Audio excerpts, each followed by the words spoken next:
John Cena is officially retired from WWE following his loss to Gunther at Saturday night's main event. But that did not mean WWE was done airing tributes to the 17-time champion. Let's take a look at everything that happened on this week's Raw, for this is Ridiculously Raw. Hey there, welcome everybody to Ridiculously Raw, the most must-see show on YouTube and Streamy.com today. I am your host, Anthony Florio, joined as always by the Phenom, Michael Bullock. We are awaiting the presence of good old MF Michael Fletcher. If he comes in, we'll catch him up on what he missed. If not, then we'll hopefully have him back with us on Thursday night when we preview the first round of the college football playoffs. Monday Night Raw live last night from the Giants Center in Hershey, Pennsylvania. And we started it off, of course, with the obligatory special event recap video. Of course, this was Saturday night's main event. They opened with the recap of Cena's final match at Saturday night's main event, which led into Gunther making his way to the ring. The crowd gave him a lot of heat as he stood on the announce table and posed for the unhappy crowd. He bragged about making John Cena tap out before dropping the mic and walking away with a huge smile on his face. However, he turned around and went back to the ring so he could pose one more time as the entire arena booed him. He looked like he would leave after that, but he chose to go back and keep bragging about making Cena tap out. One of the defining qualities Gunther has is his simplicity, and this segment leaned into that. He didn't need to talk for 20 minutes. He just needed to get some heat, and it worked. The camera followed him backstage as he insulted a few WWE superstars. General manager Adam Pearce told him to go find the exit because he was done for the night. He drove off while mocking the Cena hand gesture, the "you can't see me," to the phenomenal AJ Styles. This was barely a segment, but it was also exactly what it needed to be. Gunther doesn't need to do much to get a big reaction, so it was smart to let the crowd do most of the heavy lifting here. So, excellent way to start it off. You want to make Gunther the most hated man in WWE? You just did it. He is now the number one heel in WWE right now. So, there isn't much more to say. So, Michael Bullock, quick thought as Gunther trolls the crowd. And, well, I think it's safe to say Gunther is now officially the number one heel in all of WWE. Oh, yeah. He is definitely the number one heel right now because when you beat and retire John Cena and basically, trolling the crowd and basically saying, I just made John Cena tap like a little bitch. And I was like, oh, okay. Now that is how you draw heat. And all I can say is for you right now, he's number one marked man on Monday Night Raw. Because I'm sure there are a lot of guys who are saying, all right, it's open season on Gunther now. He wants to disrespect John Cena and spit on his legacy. You know what? Everybody's going to get a shot at him. And I think we all know who the first person that's going to get the shot. It's looking very much like the phenomenal AJ Styles, but could he possibly be next on Gunther's retirement list? Because he's got Bill Goldberg under his belt. He's got John Cena under his belt. Remember, 2026 is supposedly going to be the final year of AJ Styles. And if that's the case, could Gunther possibly retire him like he did Goldberg and Cena? It's possible, but before that, he may have a lot of people that's coming after him because, like I said, it's open season on Gunther after the way he disrespected Cena and spitting on his legacy. Exactly. And did you see the look on Adam Pearce's face? We call him Angry Adam Pearce for a reason. Yeah, he did not appreciate it, and after Gunther said, so he kicked him out. Yeah, he said, "You're done for the night. There's the exit." Obviously, he didn't take too kindly to what Gunther did, so he's like, "Fine, you wanna disrespect someone like that and spit on their legacy? I don't need you anymore. You're done for the night. Get the hell out of my arena." Yeah, and that's a gentle reminder, Florio. you and I know this, and I'm sure the people know, you do not mess with angry Adam Pearce. Nope. And Gunther learned it the hard way, but you just saw that he still smiled. So it's like kind of like he didn't give two shits what anybody thought of it. He's like, hey, I did what I did Saturday night, and I'm damn sure proud of it. And if you don't like what I did, tough shit. All right. So, with that being said, let's move on. And we move on to our first match of the night. And what a way to start the matches here with one of the greatest tag team rivalries, maybe the greatest tag team of this era. The Usos, Jimmy and Jay, squaring off against the New Day, Kofi Kingston and Xavier Woods, and the Usos win the match, 17 minutes and 25 seconds. Michael Bullock, the Usos are back, and they defeat the New Day once again, and I think it's only a matter of time before they become the World Tag Team Champions. Yeet! Yeet! Yeah, I guess, shall we say fight of the night, Florio? Let me think about that. Yeah. As LA Knight would say. Yeah, it seems like these two teams, they always give us a good match that we're going to remember. And this was another one here. I'm going to give this about maybe 3.5, 3 3/4 of a star. And yeah, I'll tell you what, I mean, getting the Usos back together, I think is the right thing, because it seems like, Florio, the momentum for Jey Uso as a singles competitor, I think has started to, shall we say, lose its luster, which I think so. I still don't understand why, but maybe having the Usos back together maybe is a good thing. So, and it's not a bad thing. That is a good thing. Damn straight. I mean, yeah, I think it's only a matter of time before they become the World Tag Team Champions. It's not a matter of if, it's a matter of when. Maybe sometime in the new year. So we'll see. So nothing more to say. Well, we got good old MF Michael Fletcher here, Florio, so let's catch him up on what he missed. Not really that much, Fletch.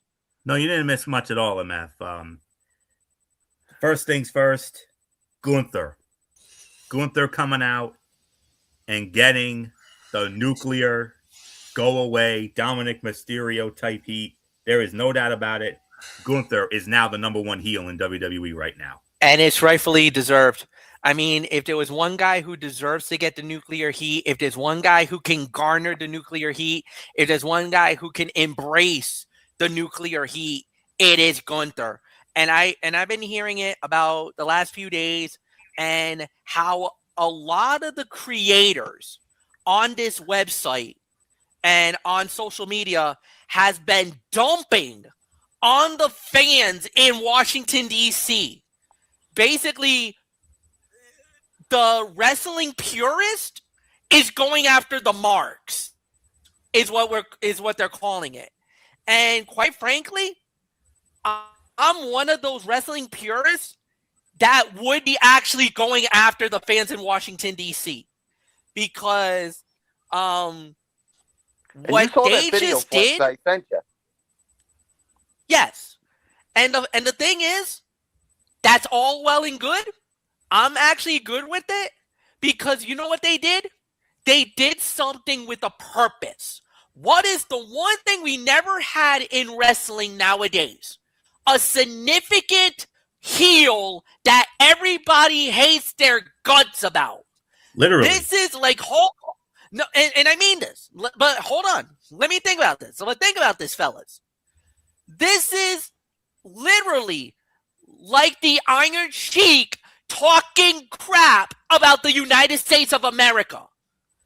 This is like Hulk Hogan. Ivan Koloff, same thing. Yes. This is similar. Yeah. Yes, you are right, Anthony. Hold on. Let me get my point.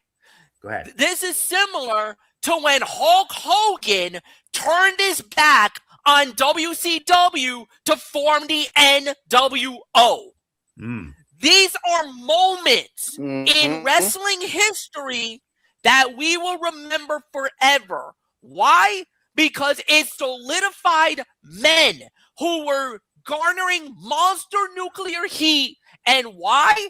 Because they can live with it, they can deal with it, and more importantly, everybody was jumping on Triple H, saying, oh, Triple H, he's had a horrible year in creative. You know what? Agreed. This year, Triple H lost his fastball on a number of things in professional wrestling. Without a doubt. There's no doubt in my mind. I'm not going to argue that. Triple H lost a step this year. As a matter of fact, I'll even go and say it. Creatively, AEW actually beat WWE. They did. Wow. In 2025, AEW found their path, found their way, and actually was a little better than WWE this year. Now, I'm not saying that we're lifting the band or anything else like that. No, we're not.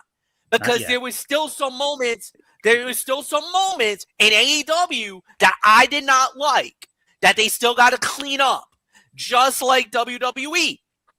We can actually say, and if you want to put this as a whole grand scheme of things, you can even make an argument that the John Cena retirement tour wasn't the best send-off for John Cena. Now, I'm not saying that everything was bad. Not everything was bad. But there was moments in the retirement tour that they could have done differently.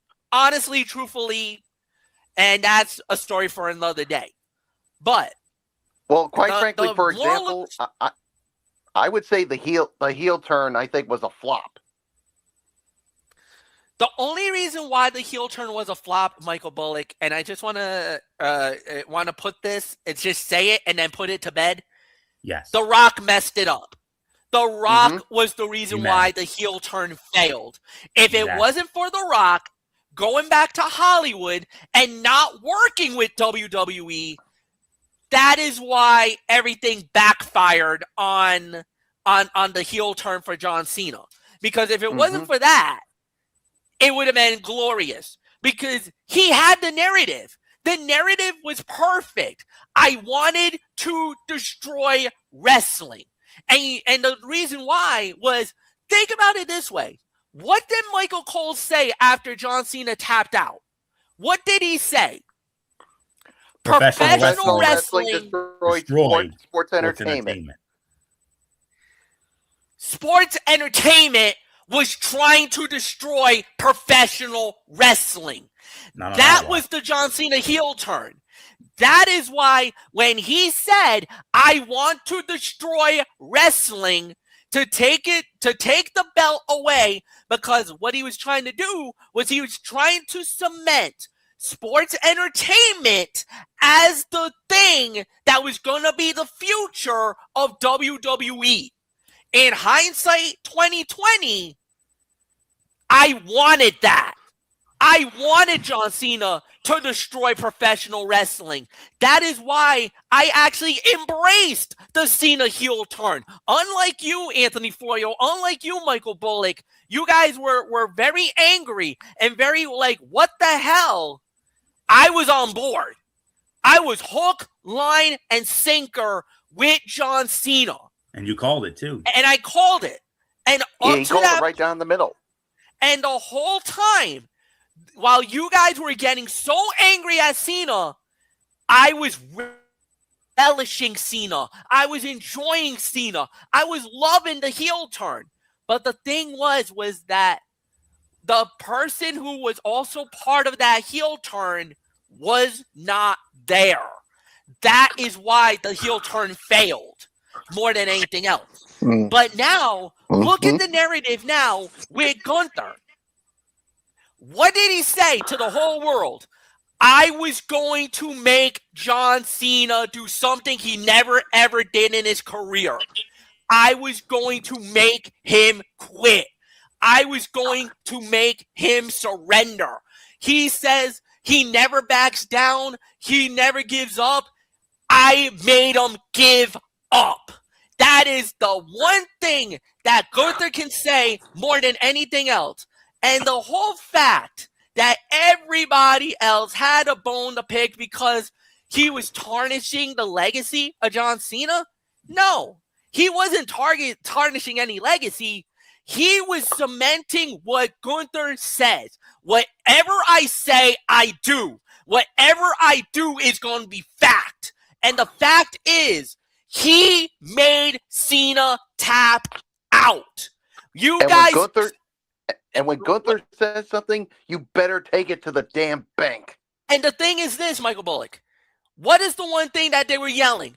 You tapped out. You tapped out. You tapped out. They were telling Gunther that he tapped out at WrestleMania, which he did.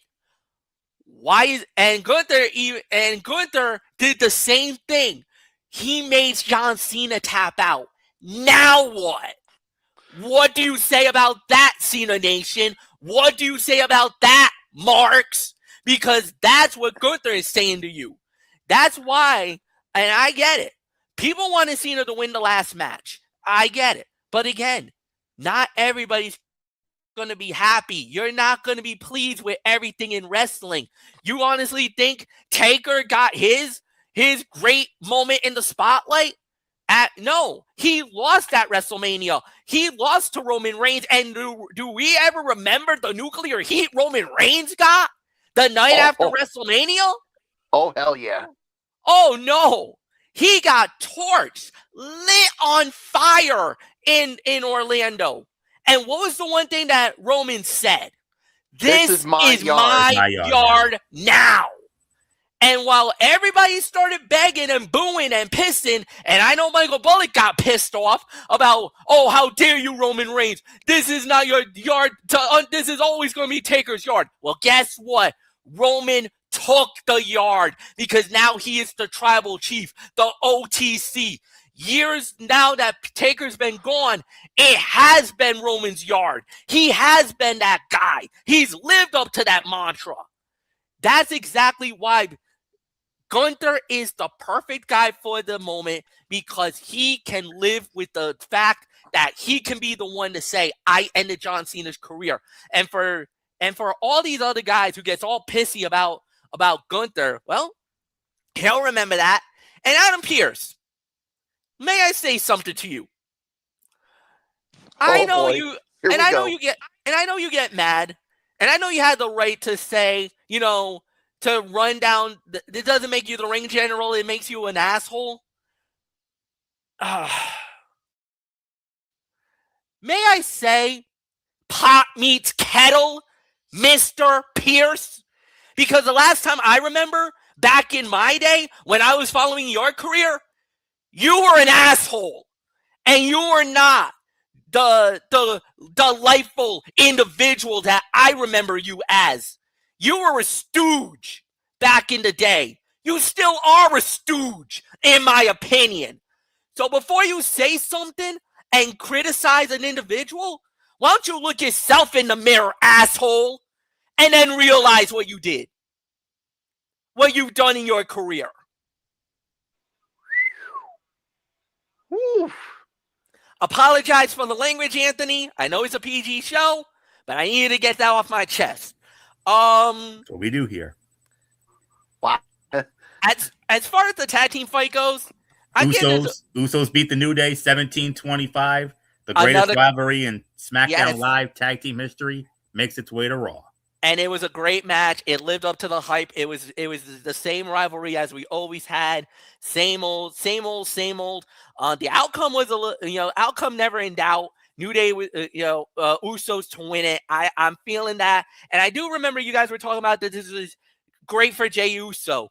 Yes, in one sense it is, but I wonder how long it's going to be before Jey turns. Because I believe this time Jey's going to turn on Jimmy, not the other way around. It's possible Jey might turn on Jimmy just so that Jimmy can leave so that he could be a fop, because Naomi is pregnant. We all know that Naomi is pregnant, but at some point Jimmy's going to have to leave to take that maternity leave. So I think there's going to be a point where Jay's going to blow up and take Jimmy out. And so I'm just waiting for the day for that to happen. But yeah, 3.5, 3 3/4, another classic, another great fight. Florio, back to you. Okay, well, how in the world do we follow all that? Well, we're going to do our best. Yes, serviceable match. These two teams have had so many show-stealing performances in the past. To be clear, this was not a bad match. It just didn't measure up to their potential. They don't have to tear the house down every time, but it felt like something was missing that kept us from being as good as it could have been. Thankfully, they were given a lot of time to work, so at least they didn't feel rushed and were able to sell appropriately. Once Grayson Waller was booted from ringside for interfering, the New Day's advantage went away. The last third of the match was definitely the best part. They did a good job making it look like either team could win at any time, but in the end, it was the Usos who scored the win with the 1D. I'm definitely right there. Joe Tessitore noted that these two teams have fought 44 times, and a great majority of that was most certainly on SmackDown Live. When this current brand extension really was in the high, right around 16, 17, 18 or so. And it's kind of sad that WWE doesn't have anything better for Grayson Waller to do. Speaking of great heels, he's a great one too, who could be a mid-card champion right now. But I'm with you guys on the rating, 3.5 to 3 3/4 of a star. So there isn't much more to say. Io Sky and Rhea Ripley were heading to the ring for a promo when the Kabuki Warriors attacked them from behind and the Kabuki Warriors left them down and out to end the segment. You can add another huge championship match to that first Monday Night Raw of 2026 to mark the 1-year anniversary of Netflix. We already know it'll be CM Punk and Braun Breaker for the World Heavyweight Championship. Now you can add the Kabuki Warriors versus Io Sky and Rhea Ripley for the WWE Women's Tag Team Championship. So we've got two huge main event championship matches on January the 5th at the Barclays in Brooklyn. And then we had the first of two women's title matches on the night. This one for the WWE Women's Intercontinental Championship. The champion, Maxine Dupri, first defense since her epic upset of Becky Lynch last month in Madison Square Garden. She defended against Ivy Nile. And Maxine Dupri, or I should say, the winner of the match in an even 10 minutes, and still the Women's Intercontinental Champion. It is Maxine Dupri. MF, since Bullock led off on the last one before you came in, we're going to have you lead off here to even it, to even the balance here. So Maxine Dupri, still the Women's Intercontinental Champion. She defeats Ivy Nile in an even 10 minutes. And the thing is, Anthony, is look at the style that she brought this time around. It was a more aggressive style by Maxine Dupri. Something I think we've been waiting to see for a little while now. But my goodness, what a way to make an impact. Successfully defending the title. Absolutely phenomenal performance by her. I don't think there's anything bad to say. She did an incredible job. Great matchup.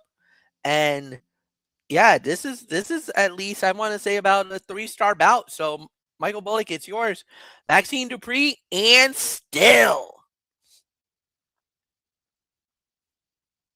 Yeah, 3-star match. I mean, obviously, yeah, you can see Maxine Dupri. I mean, she is getting better. And what also helped is, of course, as you guys have seen, is the training videos under Natalya, or shall we say Natty Neidhart. And yeah, it definitely is helping. So one good title defense down. We'll see what happens. We'll see who next challenges her. So nothing more to say. It's yours, Florio. Yeah. Maxine tried to show she wasn't scared of Ivy, but she quickly found herself on the mat. And Dupri used more submissions to show how much training with Natty has helped. But she was still portrayed as being inexperienced, despite having been with WWE since 2021. The story of Maxine's reign is that she defied the odds, So it made sense for her to continue looking like an underdog, but at some point, she has to progress past the rookie phase and improve to the level of other main roster talents. There is no denying that Maxine Dupri has looked better in the ring during her last few matches, but it still feels like she has a long way to go. She has more confidence in how she moves, and that definitely makes a difference. Nile countered the hold a few times, but Maxine kept going back to the ankle lock, and it eventually got her the win. And that's all there is to say there. So, solid 3 stars, teetering on 3 1/4. Then we had the World Heavyweight Champion, CM Punk. He marched his way to the ring after the break, looking like he meant business. He focused all of his attention on Braun Breaker and what happened in the War Games match. And surprisingly, the promo went uninterrupted. So CM Punk had his rebuttal, a very good rebuttal. So definitely adding more excitement to the that huge World Heavyweight Championship match on the 5th of January to start the new year. So, all right. Then we had the other big women's championship match. This one, I do have some breaking news from the world of sports. The New York Knicks have won the NBA Cup, guys. The New York Knicks defeat the San Antonio Spurs 124-113. The New York Knicks, your 2025 Emirates NBA Cup champions. So absolutely phenomenal performance by the Knicks. Look, there's a lot of expectations for the New York Knicks. A lot of people feel like they may be one of the favorites to come out of the East. So to win this midseason tournament, each player is guaranteed $1 million because of winning this Emirates Cup. So, I mean, that's a great news for them that a lot of them will either be donated to charities. And then for the lower tier guys, hey, that's an extra $1 million you get. If you're in the mid-level exception, you only get about $500,000. So to get a cool mill on top of it, yo, you're living large tonight. You're going to be celebrating in Sin City tonight. That's all I'm going to say. Jackpot Knicks. So yeah, they got the jackpot indeed here tonight. So congratulations to them. And speaking of championships, let's move on to the battle for the Women's World Championship. La Primera, Stephanie Vaquer, the reigning champion, defending against the Judgment Day's Raquel Rodriguez. Unfortunately, this match ends in a no contest in an even 8 minutes. Nikki Bella ruins the match. Solid performance from two women who have gotten better at working together with each encounter. Unfortunately, it ended with Nikki Bella attacking both women to cause the referee to throw out the match. During the match, Rodriguez used her height and strength to her advantage, but Vaquer stayed in the fight and made it competitive.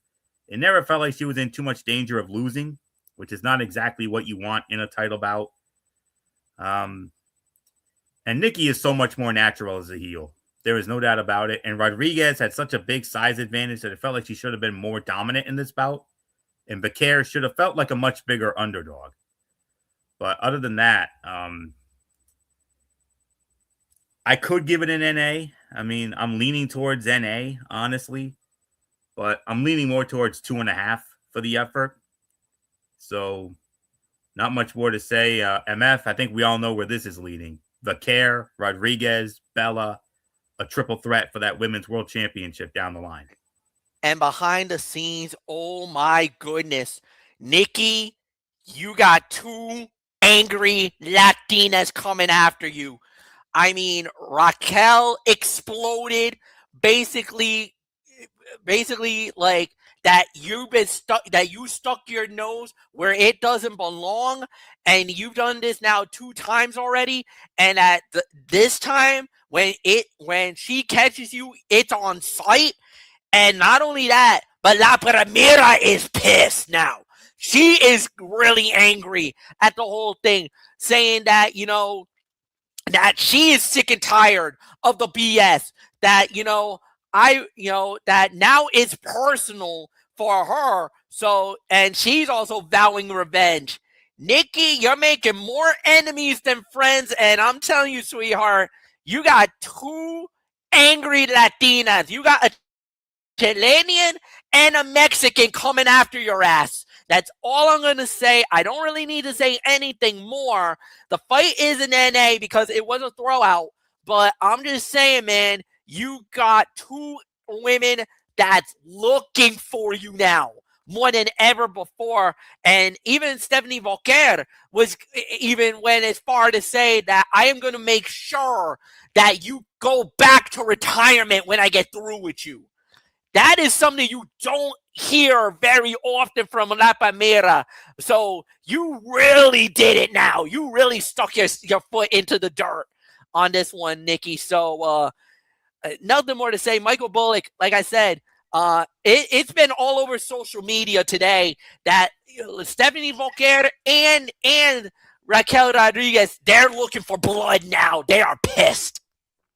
And did you see the bump on Raquel Rodriguez's head? Oh yeah, she got a good little shiner there after the match. Yeah, and she's pissed at Nikki for that. And yeah, Nikki, you got two angry Latinas that are going to be coming for your ass. I mean, they had something going until you had to stick your nose where it didn't belong. And even though it's going to lead to a triple threat, don't think for a second that the two of them are going to make sure that you back to where you belong, into retirement. Because, quite frankly, and I'll be quite honest here, she shouldn't be in the title picture. I mean, she's already proven so much in her career. She doesn't need to be in the picture or have another title run. So, and Nikki Bella's like, oh, these two should be thanking me that they have the career that.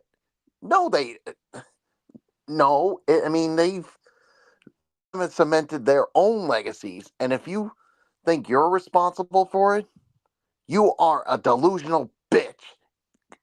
There, I said it. It is yours, Florio. I was going to say I kind of disagree with Bullock here. However, when it comes to Stephanie Volker, he definitely has her on that. But when it comes to Raquel, she was before Nikki's time. So in a way, yes, Nikki did pave the way for her. But I do understand where Bullock is coming from about the success of both women, because they both have been well established while Nikki was already away from the WWE ring. And Stephanie Volker on her way to becoming currently our front runner for Female Wrestler of the Year in 2025. There is no question about that. All right. I think we have our main event to come, but before we get into that, a couple of interesting things that I do need to address. After the Monday night, actually before Raw last night, they actually taped SmackDown beforehand, and this show will air. It will air the night after Christmas on December the 26th. And this Friday night, at the Van Andel Arena in Grand Rapids, Michigan, there will be a live SmackDown, and then they're going to tape the Raw that's going to air next Monday night because of the holidays, because of, Christmas coming up and the whole nine. And of course, one of the few good things about the Triple H regime is that he gives the talent. He gives all the talents the holidays off to be with their respective families. The old administration never did that. Hardly ever did that. And commendable to Papa H for that. So, and I mention that because, we have 3 matches announced that will take place on this taped show next Monday night. That will be taped Friday, either before or after SmackDown. Bayley will go one-on-one with Roxanne Perez. Javon Evans He's going to go one-on-one with Rayo Americano of the Americanos. And a return match from WrestleMania 37, Rhea Ripley versus Asuka. Yeah, tell me that's not going to be a one-man fight. Right there, it will be. And then we had a lot of backstage stuff, and then it led us to our main event of the evening, Rey Mysterio squaring off against Logan Paul. Logan Paul wins the match in an even 15 minutes. The Masked Man strikes again. And finally, we got his identity. Adam Pearce ordered for his identity to be revealed at the end of the show. We got the reveal. And to the surprise of none of us, it was Austin Theory. Austin Theory, the Masked Man. So, not much more. MF, Logan Paul defeating Rey Mysterio, even 15 minutes. Austin Theory, the Masked Man, no big surprise. Well, no big surprise by that. However, I also got to commend WWE because they were using different guys to actually try to throw us off the scent. One week, they actually used Ricky Saints as the Masked Man. Another week, believe it or not, they used Montez Ford as the Masked Man. And the last one before Theory was actually Grayson Waller. Waller was a masked individual. So they were trying to throw us off the scent, to try to give us different looks, different feels, and everything else. But the two most important ones, the one at the Survivor Series, at the War Games in San Diego, was Austin Theory, and last night was Austin Theory. He is the one. And, you know, I got to say it. Hershey. I thought you would have been better with the reaction. You were absolutely on your hands. It was like there was no reaction. It was like a no sell. I could, man, if this was Providence, if this was Boston, if this was New York, if this was Chicago, we would have gone bonkers. We would have lost our mind. But, man, I don't want to say anything bad. I think I'm in too much on a roll here tonight. I'm just going to leave it there. It was a solid main event. It's a 3 to 3.5 star bout. Michael Bullock, go. Yeah, it was a 3.5 star match. I mean, yeah, to the surprise of none of us that it was indeed Austin Theory, but yeah, the reaction of the crowd, I mean, where they literally had no reaction, was very disappointing. I mean, I would have expected maybe what? But no reaction. They were just literally sitting on their hands. I mean, that's the only thing that really took away from it was the lack of reaction from the crowd. So, yeah, there's really nothing more to say. I mean, it's yours, Florio. I mean, we're not surprised it's Austin Theory, but I'm disappointed in the crowd reaction. There was literally reaction. They were just sitting on their hands. They were like, really? Austin Theory? Is that the best you could do? Fickle fans, I'm telling you. Decent match with some good high-flying spots from both men. Logan Paul has learned a lot in his time with WWE and continues to show more improvements with each match. And there was vision interference. CM Punk showed up with a chair to drive him off. The Masked Man with the curb stomp on Ray, allowing Logan to hit the frog splash for the win. Punk showed up again. The Masked Man revealed himself to be Austin Theory. The distraction allowed Breakker to spear CM Punk. And but anyways, one little thing that needs to be addressed here, and that's Logan Paul took a head scissor takedown. The way he took that head scissor takedown looked very weird. It was like he didn't know what move Ray was going for, and he didn't have time to sell it properly. So not much more to add on here. So This was a solid 3.5-star match. Second best fight of the night. So there isn't much more to add. Overall thoughts, and yes, I do agree with the crowd. The crowd was very dead, in all honesty. You guys aren't the only one who took notice of it. I've noticed several others here on social media and on YouTube who felt the same exact way. So, yeah. Ed Hershey, for a long time, was, one time a frequent site of WWE. They used to do. I remember they did an old Saturday Night's Main Event there. I mean, they did that in your house.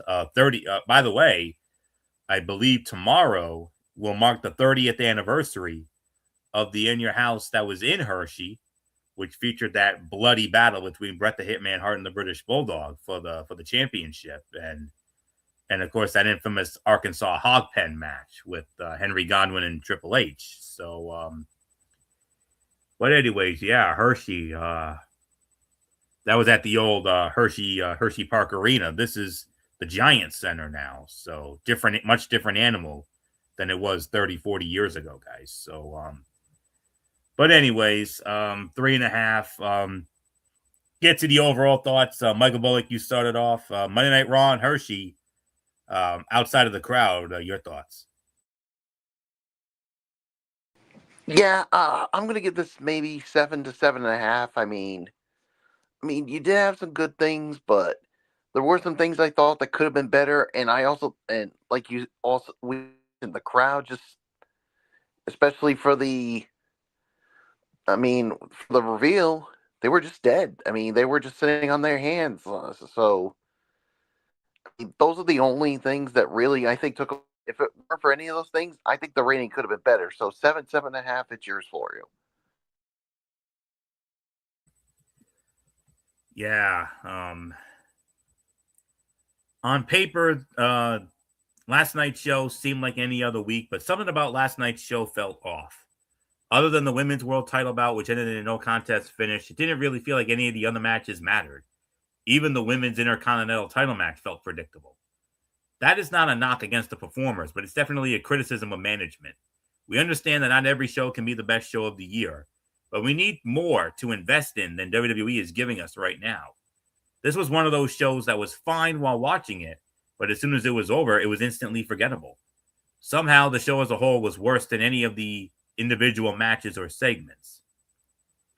So right around 7, maybe 7.5. That's the best I can go.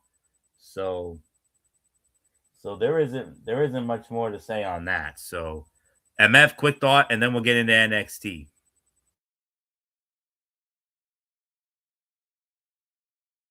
I'm in total agreement. 7, 7.5. Nothing more to say. Anthony, let's move on to NXT.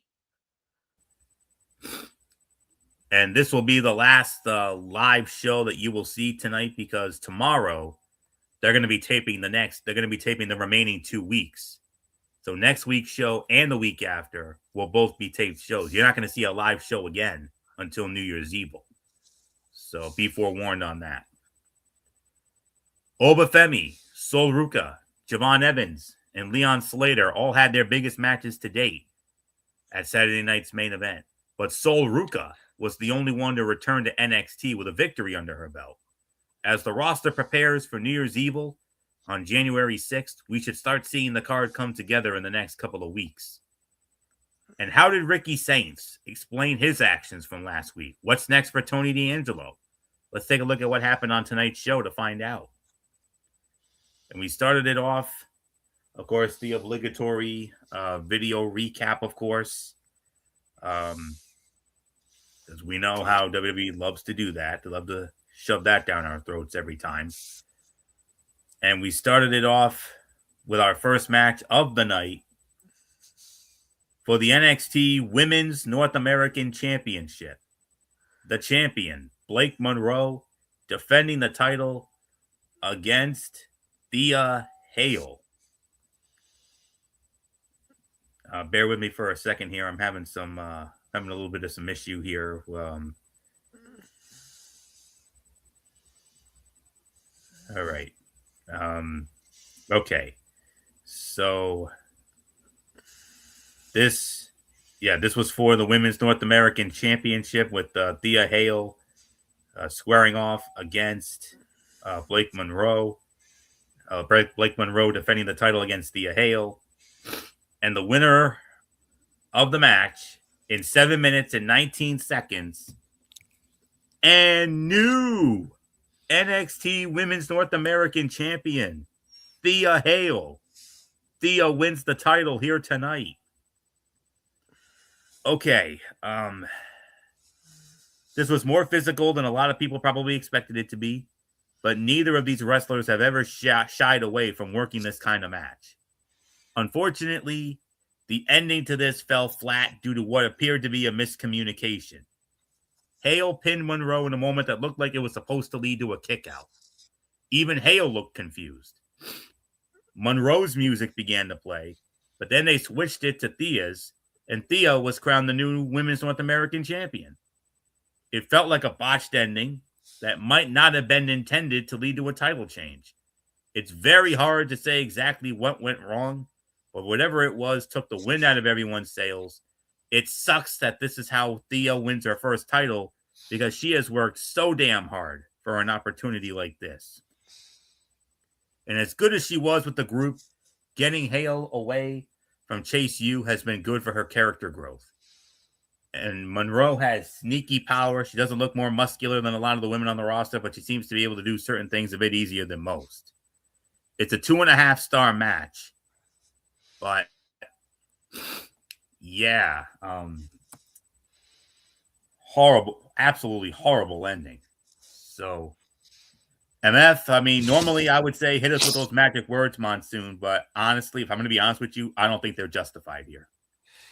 Well, the thing is this is on Blake. She didn't kick out in time. You know the rules. If the ref hands goes to 3, it's on you.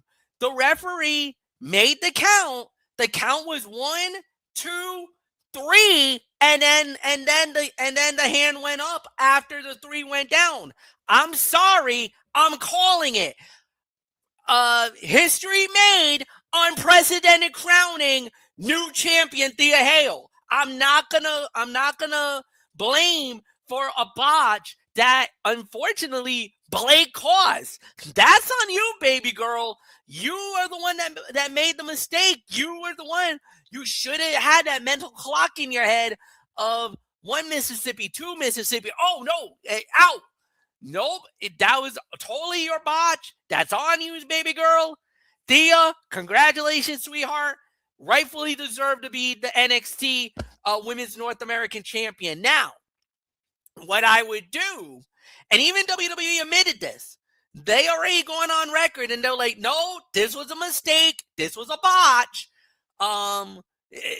This was an accidental, and now creative is scrambling.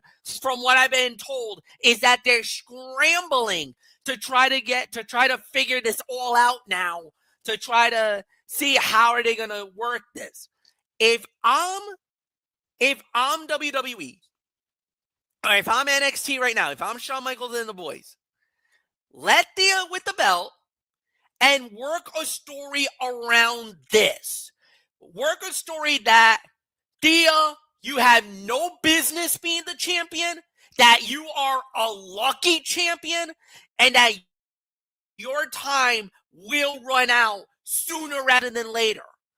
I would build Thea Hale as an underdog champion, overcoming the odds week after week after week. Give her a good run. Let her hold it after the new year. Maybe have her lose it at New Year's Eve. I would get that. But give her at least a little bit of a run here. Let her hold on to the belt. Even though for us, we know it was a mistake. For the fans, it was a botch. But look, they got dealt a horrific hand. Now you got to play with it. Let's play with it. Let's build this up. Let's make Thea Hale an underdog champion that nobody expected, but everybody's going to want to have. This is what I would do if I'm creative right now. If I would have saw this, I would have been like, oh my God, what just happened? Okay, let's take a minute. Let's figure this out. How are we going to make Thea a believable champion now? Let's make her an underdog champion, because now we got to work this. We can work this. Remember when Caitlyn was inexplicably out of nowhere became the Divas champion? And what did it lead to? A very good rivalry with AJ Lee. I think we could work something here. Thea now the champion. Give her Blake again, but let's build it up. Blake can say, she could yell conspiracy. The ref was fast counting, because they're already throwing that. She's already throwing that narrative out that it was a fast count. There's no way. My shoulder was up. Like, they're already playing the card. That's great. Let Thea have the moment now, because, dude, I felt so good for Thea Hale. She deserves the moment, to say the very least. So let's see how this plays out. This is what I would do if I was creative. So, Bullock, it's yours.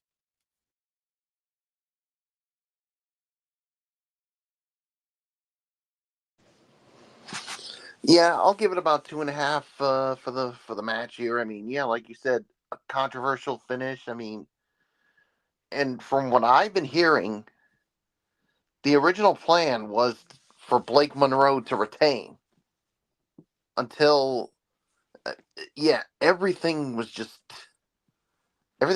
all screwed up. I mean, it's an unfortunate situation. So, yeah, I can definitely see that part playing out. So, we'll see how they build upon this. But, yeah, really nothing more to say. It's yours, Florio. Yeah, it'll be very interesting to see how this plays out moving forward. So, all right. After the commercial break, the men's North American champion, Ethan Page, made his way to the ring. He gave a pretty standard heel promo until Stacks, the TNA International Champion, with his fiancee, Ariana Grace, they came out to brag about being the TNA International Champion. And then Stacks said he wanted some more gold, and he wants a shot. He wants a shot at the AAA Mixed Tag Team Championships with Ariana Grace. They want a shot at Ethan Page and Chelsea Green for those titles. But then in a surprising moment, TNA's Moose showed up and stared daggers at Stacks as he walked to the ring. And he complained about another NXT talent holding a TNA championship. All Ego was all too happy to let them hash out their issues until Moose said he was actually there to talk to Ethan Page. He wanted to take an NXT championship belt back to TNA. And he already got General Manager Ava and TNA Director of Authority Santino Marella to sign off on a title match at the year-end awards show that will take place in 2 weeks on December 30th. Kind of a weak way to get a title match added to that card. The segment didn't feel like it had any direction until the very end. And once we knew where it was heading, it was already over. So, no real need to address that, honestly. So, so that'll be in a couple weeks. And then we had Out the Mud, OTM, Lucian Price and Bronco Nima. They went up against Hank and Tank. And Hank and Tank winning the match in 13 minutes and 47 seconds. Whoa, MF, what a pleasant surprise here.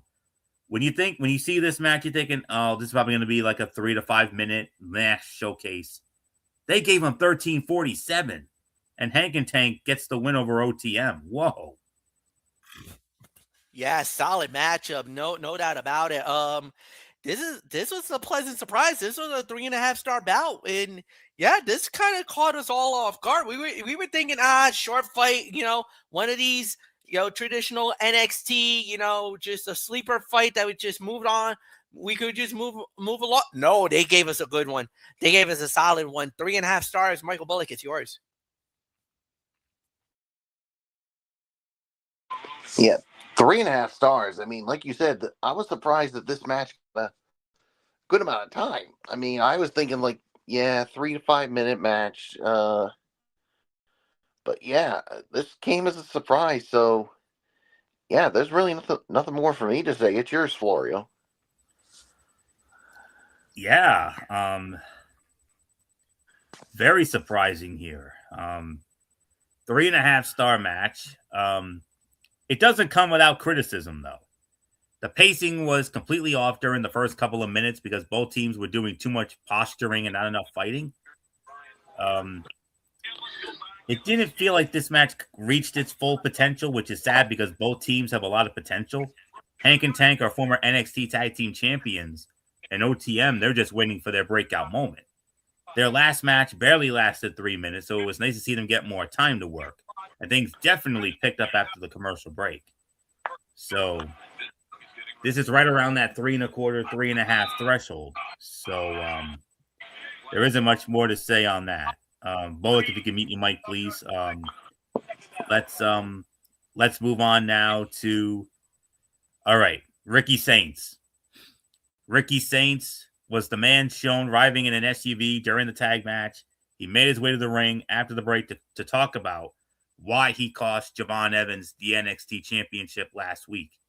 He had several security guards surrounding the ring. And the crowd booed as Ricky Saints said he was not there to apologize. He said he came to NXT to prove that he is as good as he says he is. Saints claimed he tried to give Evans some advice, but he failed to listen and paid the price. The young OG showed up and went after Ricky Saints, which was easy since the security team left one side of the ring unguarded. Saints took control and sent him into the steel steps before clearing off the announce table.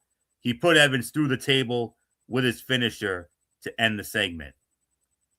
So now, Michael Bullock, come on in. How about it? Ricky Saints addressing what happened last week, costing Javon Evans the NXT Championship, and now the young OG went to work on him. I think it's safe to say we're very likely going to see these two throw down at New Year's Evil. Yeah, I think we're very likely to see these two go at it at New Year's Evil. Yeah, with everything that's after everything that we saw in this, and Javon Evans definitely wants a little payback for what happened. Yeah, we're in for a really good match. So nothing more to say. It's yours, Florio. Yeah. This is one of the few times when the crowd being so noisy actually hurt the segment. Saints gave a decent promo to establish his heel turn, and coming out on top in his fight with Javon Evans helped cement it. And then Jasper Troy was told by Ava that a tournament would take place to find the next contender for his Speed Championship. WWE loves a loud crowd, but sometimes it would benefit from turning the crowd noise down during promos. So, but other than that, fine segment here. So, not much more to say. MF, we talked about Gunther getting the nuclear heat on Raw last night. Tonight, Ricky Saints getting the nuclear heel heat after what he did to Javon Evans, costing him the NXT Championship. Yeah, and it was again another guy who can live with it, because remember, he was a heel in AEW and did a really good job with the heat as well. So no, they did a really good job with this. So really nothing more to say. Solid segment. Florio, back to you. All right, MF. Moving forward here. And then Ava was chatting with Sol Ruca and Zarya. Ethan Page interrupted, and then Chelsea Green came in, and then Ava said that also at that actually I think it's on next week's show, Chelsea Green will defend the Women's United States Championship against Sol Ruca. So we'll keep an eye on that. Women's tag team action.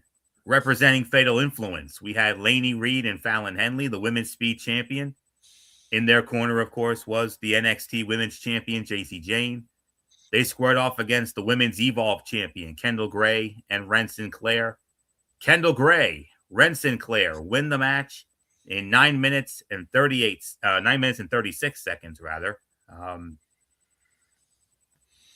Yeah, solid 3-star match. Competitive back and forth match that made all 4 women look good. But if I had to pick a standout, it would be Kendall Gray.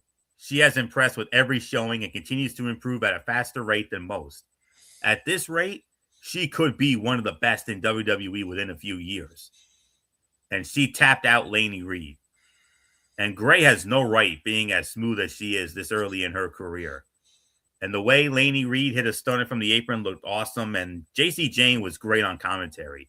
She seems to know when to add to the conversation and when to let the action in the ring do the talking. So, solid 3-star match. No surprise with the outcome. And there's not much more to say about it. MF, it's no secret that you are very high on Kendall Gray. And now I'm starting to see why you are. I mean, currently the Women's Evolve champion. I mean, she is without a doubt a blue chipper. And she's got some big-time momentum going into that women's title match in 3 weeks. The only downside is I don't know if she's going to win the title, but I will say this. She's a rising star, man, and she's young. I believe I heard she's like either 22 or 23 years old, and she's already rising up the ranks already. And Kendall's she will be the breakout star of the year, in my opinion. What she's been doing this year is an absolute breakout. She's been one of the best young talents that I can ever see. And the future is so bright for Kendall Gray. And that's why I believe, just like Leon Slater, like Javon Evans, who's having amazing years this year, she is definitely becoming a breakout star. And I would even say even worthy of breakout star of the year for me in 2025. So yeah, no doubt about it. And solid matchup. Another, I'd say about 2.25, 2.5. But Michael Bullock, it's yours. Yeah, I'm going to give this about 2.25, 2.5 as well for this match. I mean, yeah, I agree with everything you said. I think Kendall Gray could be a future star in the making, but we'll see how it all plays out, especially come New Year's Eve. So, nothing more to say. It's yours, Florio. Before we get to the main event, the following is announced for next week's show: the start of the men's of the number 1 contenders tournament for the men's speed championship. There's going to be a number 1 contenders tournament, and the winner of that will challenge Jasper Troy down the road for that men's speed championship. Lola Vice will go 1-on-1 with Izzy Dame. And then, of course, for the WWE Women's United States Championship, the champion Chelsea Green defending against Sol Ruca. Main event of the evening, and it's a big one. Fatal 4-way match. Of course, we all know the story. Javon Evans won the Iron Survivor match at Deadline, and he decided not to wait until New Year's Eve. He cashed in his title shot last week. Unfortunately, he did not get the job done. He lost the match because of Ricky Saints pulling the referee out when Evans had the title won. So, because of this, the other 4 men that were in that Iron Survivor match were booked in a fatal 4-way.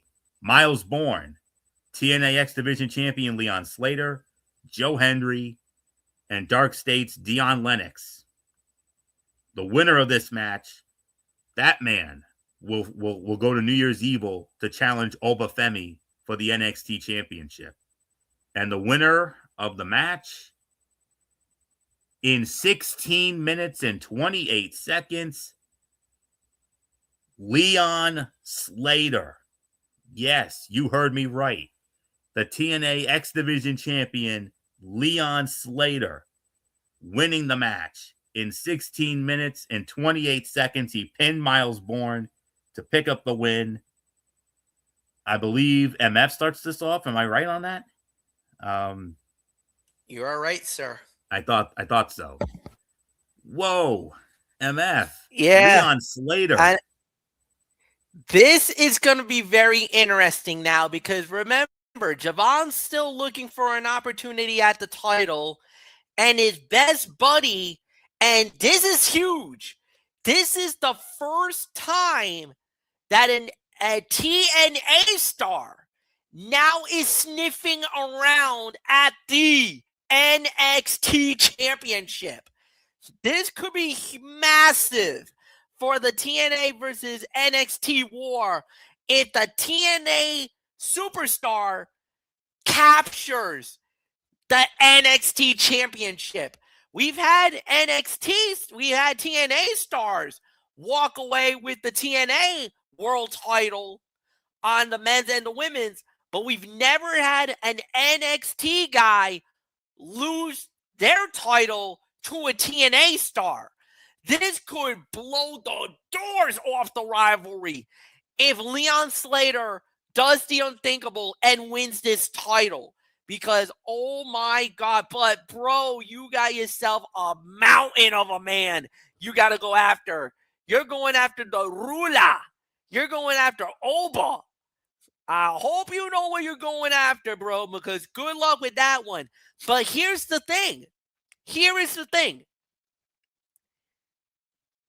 I cannot believe I'm about to say this. I think Leon's going to do it. And the reason why is because I think Drew McIntyre is going to show up and screw Oba Femi. I think because what Oba did, because of Drew getting involved at the Saturday Night's Main Event, I think Drew's going to come back, take Oba out, and we might see, and I dare I might say it, Leon Slater might become the NXT champion.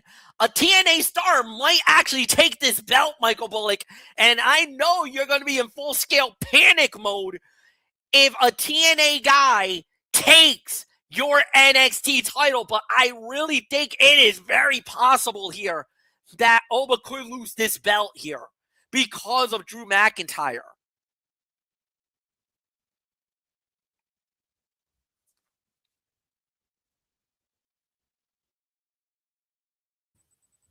I believe he's all set. So, Bullock, it's yours. Yeah, I mean, I can definitely see that happening. But either way, it's the biggest win for Leon Slater, and could it lead to something bigger? Only time will tell. So, what was the time of it again, Florio? 16:28. That's like three and a half to 3 3/4, Bullock. Yeah, 3.5, 3 3/4 for me as well. So, yeah, Fletch pretty much covered everything. So it's yours, Florio. Slight disagreement with the rating. I think you guys underscored it a little bit. This was 4 to 4 1/4 for me. This was definitely the fight of the night, with another surprise outcome. I mean, I'm going to be honest with you. I thought I had Joe Hendry winning this match. I thought they were going to push Joe Hendry here. But what a pleasant surprise for Leon Slater to win this match. And this is not the first time that a TNA wrestler has will challenge for the NXT Championship. Remember when Joe Hendry was under TNA contract last September September of 24 at No Mercy, he challenged then champion Ethan Page for the title. And yes, you are correct. Kalani Jordan was the Knockouts champion for a little bit. Trick Williams got a decent run with the TNA Heavyweight Championship before he lost it to Mike Santana at Bound for Glory. And we got some big things going on with this NXT TNA thing, especially this Thursday night on Impact. Team NXT versus Team TNA, 5-on-5 inside a steel cage. Oh yeah, we are most assuredly going to address that on Saturday night as part of the Cerebral Smack Talk, because we're going to be covering that in SmackDown again. So, but getting back to this, Lennox, Bourne, and Hendry are all versatile workers, and Slater is one of the best young high flyers out there. So they were able to be creative with some of the spots they mixed into the bout. If you watch NXT regularly, you already know that all of these guys are good at what they do. So telling you this was a great match is probably the least surprising thing you will hear all night. Nobody had a clear advantage, so the outcome was less predictable than usual. In the end, Slater got the win with a 450 on Miles Bourne to become the new number 1 contender.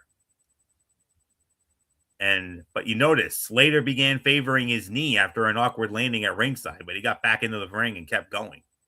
So there's nothing more to say. So 4 to 4.25 stars. This to me was the fight of the night, no question. So, move on to the overall review, and it's only fitting Mr. NXT starts it off. So, Michael Bullock, your thoughts on NXT before we get into our huge game of the week for the NFL to kick off Week 16? Yeah, I thought it was a good. Again, I'll give it about another maybe 7.5. I mean, yeah, it's a good things, but obviously, I mean, there were some things that could have been better, especially the ending of that women's North American title match. So, nothing more to say. It's yours, Florio. Agreed. Tonight's NXT was the definition of a mixed bag. The women's tag match was decent, and the main event was a lot of fun. But the thing most people will be talking about was the botched finish that led to an unplanned title change. Blake Monroe was clearly not meant to lose this bout, but WWE went with the finish as called by the referee.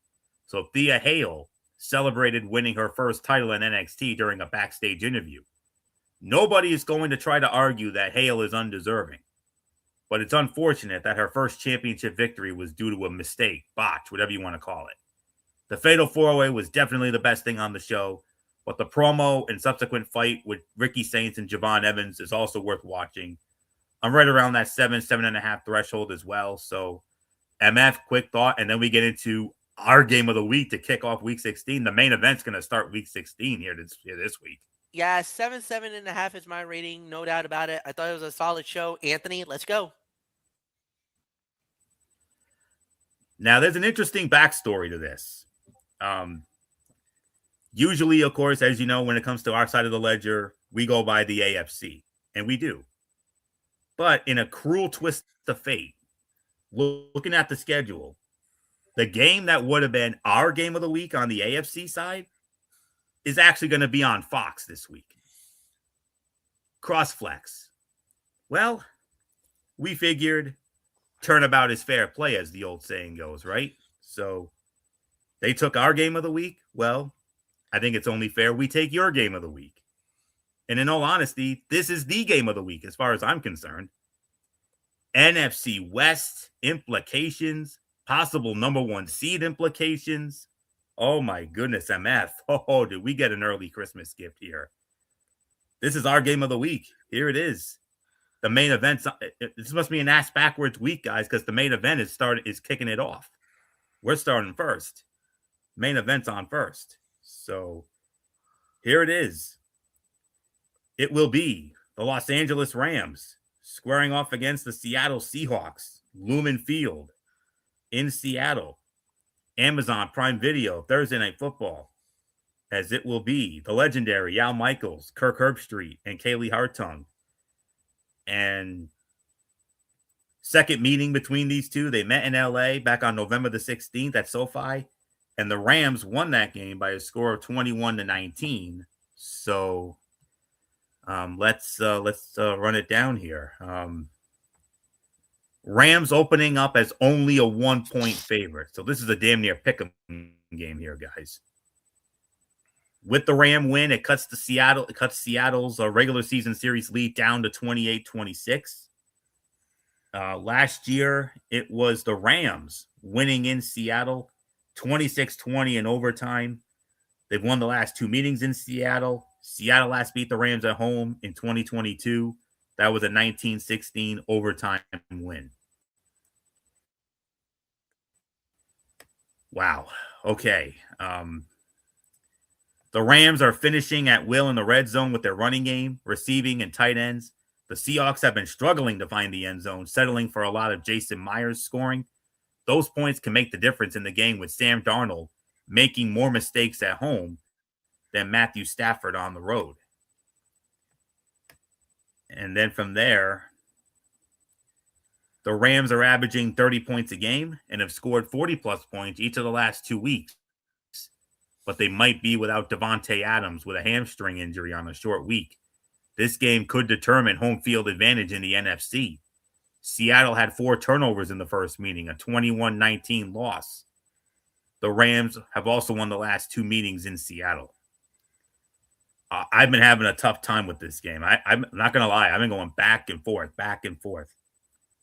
But if you ask me, I got to give a slight edge to the Rams here. I'm going to go 27-23. I'm going with the Los Angeles Rams to win. Would I be surprised if Seattle won this game? No, absolutely not. I thought they were going to go into SoFi and beat the Rams, but they did not. So I'm going to go with the Rams to win 27-23. MF. Wow. We're the main event. We're kicking off week 16. Another big week of action. A lot of great implication games. We'll get to the rest of it on Friday night. But for right now, our game of the week. Thanks to this cross-flex snafu. Fox took our game of the week. Fine. We'll take your game of the week, which I believe, with all due respect, is just a smidgen better. So it's Rams, the better matchup. Seattle. Yeah. Do that thing I like. Hello, Division friends. Division title on the line. Maybe even possibly the number 1 seed in the NFC and home field throughout. First round bye also up for grabs possibly. Look, the Rams have been the most consistent team. Seattle has a really good defense. And I mean, Davante Adams not playing may be a hindrance for the Rams. At the end of the day, I don't know. I mean, this is going to be a tight game. I'm going to go with the Rams. I'm also with you, Florio. Would I be surprised if Seattle wins it? No, but I think LA is going to find just enough to get pie and win this one. So, Michael Bullock, you got final say on this one, my friend.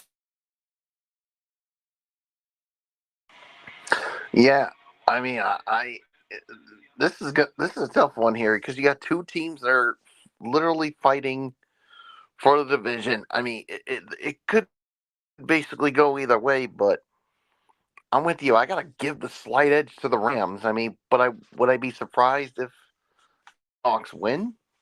No, I wouldn't. So, but I'm gonna go with the Rams. So, with that being said, Florio, let's put a bow on this. And we will indeed put the bow on this edition of Ridiculously Raw. We want to thank you all so very much for tuning in as always. We'll be back with you again on Thursday night around our usual time, 10:30 or so, right back here on the Tone 25, as we are going to preview the first round of the college football playoffs. And then Friday night, NFL Friday, Week 16 edition, we will recap the Rams and the Seahawks, and then we'll get into the remaining games of week number 16. Some other good games to look forward to with implications and the whole 9. And then Saturday, we got the Cerebral Smack Talk with MF, TNA Impact, Friday Night SmackDown, back to our traditional show after a few special shows over the last couple of weeks. And then 1 week from tonight, we do it all over again with Ridiculously Raw. And we're going to be previewing 3 Thursday NFL games because next Thursday, as you all know, is Christmas. And we got a Christmas triple header to get into. The Dallas Cowboys and the Washington Commanders, the Detroit Lions and the Minnesota Vikings, and the Denver Broncos versus the Kansas City Chiefs. So we'll get into all that next week. And that's it. So until Thursday night, when we preview the first round of the college football playoffs, this is Anthony Florio here for the Phenom, Michael Bullock, and in spirit, good old MF, Michael Fletcher. And of course, always and forever, our First Lady, Dee Dee Woodson. You know the routine, everybody. Thumbs up. Talk to you later. Yeah. Throw it up Fortune 4 style. Bye for now, my friends. God bless. Be good to each other. Have a blessed couple of days. And until Thursday night, for the preview of the college football playoff first round, you've been watching Ridiculously Raw right here on the Tone 25 on YouTube and Streamy.com. And remember, my friends, no matter what anyone tells you, beyond anything else, wrestling is indeed actually real. For everybody who has been a part of this one, for now, Anthony Florio, so long, and bye, everybody, bye.